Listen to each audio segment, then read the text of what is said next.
Magandang umaga, ngayon po ay araw ng Sabado, June 7, 2025. Update po muli sa lagay ng panahon. Halos mabalot ng makakapal na kaulapan ang kalupaan ng Pilipinas, bunsod ng pinagsamang epekto ng papalapit na low pressure area at habagat.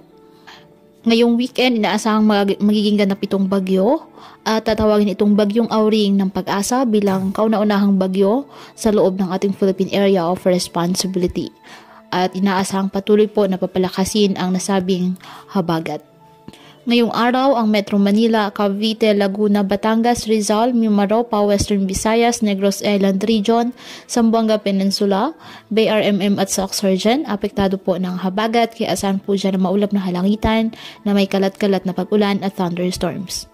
Ang Quezon, Bicol Region, nalalabing bahagi ng Visayas at Mindanao, apektado na po ng trough ng low pressure area kaya asahan na po ang maulap na kalangitan na may mga kalat-kalat na mga pag-ulan at thunderstorm.